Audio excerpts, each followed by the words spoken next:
Assalamualaikum warahmatullahi wabarakatuh. Yang saya hormati Ibu Insinyur Merakati Handayaningsi MSc selaku dosen pembimbing utama dan Ibu Insinyur Doti Suryati MSc selaku dosen pembimbing pendamping. Yang saya hormati Bapak Dr. Insinyur Julian MSc selaku dosen penelaah 1 dan Bapak Insinyur Edi Turmudi MS selaku dosen penelaah 2. Sebelumnya saya ucapkan terima kasih kepada Bapak Ibu dosen yang telah bersedia hadir dalam seminar proposal saya. Dengan saya Dwi Nur Malasari NPMS 1J014130 dengan judul penelitian pertumbuhan dan hasil tanaman pakcoy Brassica Raphael dengan aplikasi pupuk kandang dan rizobakteri pemacu tumbuh tanaman atau RPTT. Langsung saja, pakcoy merupakan salah satu tanaman yang berasal dari keluarga Brassicaceae, di mana pakcoy memiliki kedapatan dekat dengan sawi. Pakcoy sendiri memiliki ciri penampilan fisik yang lebih pendek dan kompak, batang daun yang lebih lebar dan kokoh, serta daun yang lebih tebal. Selain itu, pakcoy memiliki kandungan gizi diantaranya yaitu protein, karbohidrat, vitamin B6, serat, kalium, magnesium yang mana sangat baik dikonsumsi bagi kesehatan, terutama ibu hamil karena dapat mengurangi risiko anemia. Adapun produksi tanaman pakcoy pada tahun 2016 yaitu mencapai 600.198 ton dan mengalami kenaikan pada tahun 2017 yaitu mencapai 627.598 ton, akan tetapi mengalami penurunan pada tahun 2018 yaitu mencapai 63.598 ton. Untuk meningkatkan produksi tanaman pakcoy dapat dilakukan dengan berbagai cara, salah satunya dengan cara pemupukan. Pemupukan sendiri mengandung unsur-unsur hara satu atau dua lebih yang dapat diserap oleh tanaman. Pupuk sendiri terbagi menjadi dua, yaitu pupuk organik dan pupuk anorganik. Pupuk anorganik sendiri pupuk yang terbuat dari proses fisika, kimia, dan biologi yang pada umumnya dibuat di pabrik. Adapun pupuk anorganik sendiri telah banyak digunakan. Akan tetapi penggunaan pupuk anorganik dalam jangka waktu yang panjang dapat menyebabkan tanaman menjadi padat, kurangnya pH dan kandungan oksigen, serta mematikan mikroba. Sehingga pada sewaktu-waktu juga dapat terjadi kelangkaan. Selain itu, banyaknya masyarakat yang mulai mengenal pentingnya kesehatan dan kelestarian lingkungan, sehingga banyak budidaya yang lebih memperhatikan aspek-aspek lingkungan. Sehingga pupuk organik merupakan salah satu cara untuk mengurangi jumlah penggunaan pupuk anorganik. Pupuk organik sendiri merupakan pupuk yang berasal dari bahan alami yang biasanya terbuat dari sisa-sisa materi kehidupan seperti pelepukan tanaman, hewan, dan manusia. Pupuk kandang merupakan salah satu pupuk yang terbuat dari fermentasi kotoran hewan atau ternak, yang mana pada umumnya memiliki kandungan unsur hara seperti nitrogen, kalium, kalsium, magnesium, belerang. Adapun pupuk hayati sendiri merupakan pupuk yang mengandung mikroorganisme hidup yang apabila diaplikasikan biasanya membantu mendorong pertumbuhan tanaman dan membantu menyediakan nutrisi tanaman, yang mana memiliki 3 fungsi utama, yaitu yang pertama yaitu sebagai biostimulan atau sebagai pemacu atau perangsang tumbuhan, yang kedua yaitu sebagai penyedia hara atau biofertilizer, yang ketiga yaitu sebagai pengendali patogen yang berasal dari tanah atau bioprotektan. Hasil-hasil penelitian sebelumnya menyatakan bahwa penggunaan RPTT ini dapat membantu mengurangi jumlah penggunaan pupuk anorganik. Adapun rumusan masalahnya yaitu untuk meningkatkan produksi tanaman pakcoy dapat dilakukan dengan cara pemupukan. Pupuk kandang dipilih karena berasal dari bahan alami yang dapat memperbaiki sifat-sifat tanah dan dianggap tidak merusak apabila digunakan dalam jangka waktu yang panjang.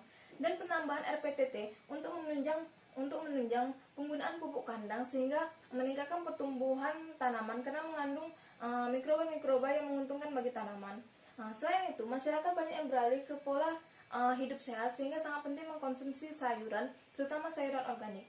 Adapun tujuan penelitiannya yaitu untuk menentukan kombinasi terbaik dari penggunaan pupuk kandang ayam, kambing, dan sapi dan dikombinasikan dengan rizobakteri pemacu tumbuh tanaman terhadap pertumbuhan dan hasil pakcoy. Adapun metodologi penelitiannya yaitu yang pertama yaitu waktu dan tempat. Waktunya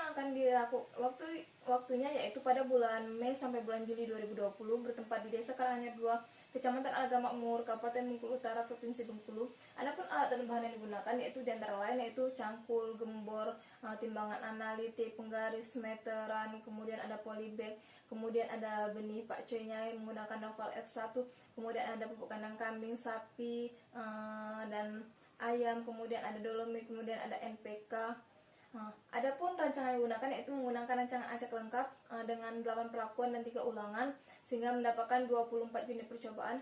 Pada setiap unit percobaan ini akan menggunakan 3 tanaman sehingga ada 72 tanaman.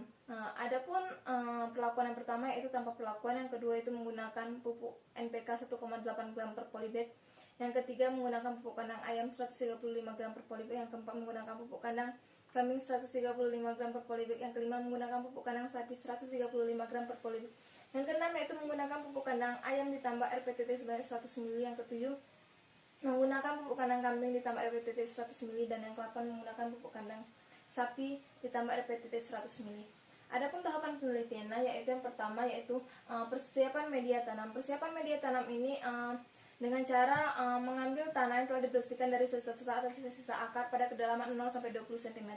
Kemudian tanah-tanah yang telah digemburkan ini akan dimasukkan ke dalam polybag yang telah dicampurkan dulu dengan 10 gram dolomit pada setiap polybagnya. Kemudian pada polybag ini akan disusun dengan jarak 30 cm pada tempat percobaan. Kemudian yang kedua yaitu aplikasi perlakuan. Aplikasi perlakuan ini akan dilakukan seminggu sebelum penanaman, di mana pada perlakuan yang pertama yaitu tidak ditambah apa-apa lagi, yang kedua menambahkan NPK, yang ketiga menambahkan pupuk kandang ayam, yang keempat menambahkan pupuk kandang kambing, yang kelima menambahkan pupuk kandang sapi, yang keenam sampai yang kedelapan juga menambahkan pupuk kandang kambing, ayam, sapi ditambah RPTT sesuai perlakuan masing-masing. Kemudian yang selanjutnya yaitu penyemaian. Penyemaian sendiri dilakukan pada tray semai yang mana pada setiap lubangnya akan diisi masing-masing 1 benih. Kemudian yang selanjutnya yaitu tahap penanaman. Penanaman ini akan dilakukan pada saat 2 minggu setelah penyemaian pada daun yang telah atau daun yang ada 3 atau sampai 4 helai daun, kemudian akan dipindahkan kepada media tanam.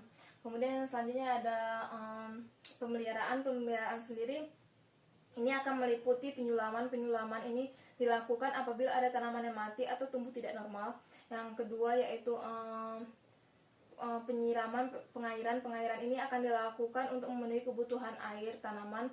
Selanjutnya ada tahap penyiangan gulma, penyiangan untuk membersihkan gulma-gulma. Kemudian ada tahap pengendalian hama dan penyakit tanaman. Ini akan dilakukan secara manual, tapi apabila telah tidak bisa dilakukan lagi secara manual, maka akan dilakukan secara kimia. Kemudian ada tahapan pemanenan. Pemanenan dilakukan pada saat berumur kira-kira 40 hari atau tanaman telah memiliki ciri-ciri daun telah dewasa, oval melingkar, kemudian tinggi mencapai 20-35 cm, kemudian daun bawah telah menunjukkan warna mulai kekuningan dan pastinya batang tanaman belum berbunga. Kemudian adapun variabel yang diamati antara lainnya yaitu tinggi tanaman. Tinggi tanaman ini diukur pada saat 2 minggu setelah penanaman. Kemudian pada setiap minggunya akan diukur dari batang bawah sampai batang daun tertinggi. Kemudian menggunakan mistar atau penggaris. Yang kedua yaitu jumlah daun. Jumlah daun ini akan dihitung pada daun yang telah melebar sempurna.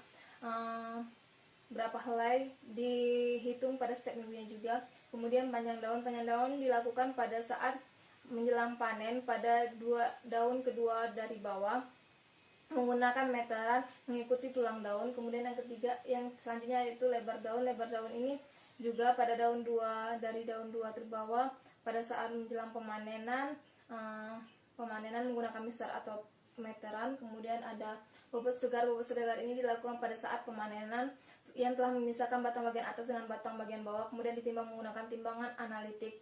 Kemudian ada tahapan selanjutnya bobot kering. Bobot kering ini akan di oven dalam suhu 70 derajat Celcius, kemudian ditimbang menggunakan timbangan analitik apabila telah mencapai bobot yang konstan. Kemudian ada panjang akar. Panjang akar ini yang telah dibersihkan dari tanah-tanah, kemudian akan menggunakan mistar ataupun meteran, akan diukur panjang akarnya. Selanjutnya yaitu analisis data. Analisis data akan menggunakan analisis varian dengan tahap 5%. Apabila terdapat pengaruh beda nyata, maka akan dilanjutkan dengan tahap selanjutnya yaitu pengujian DMRT. Terima kasih, saya ucapkan wassalamualaikum warahmatullahi wabarakatuh.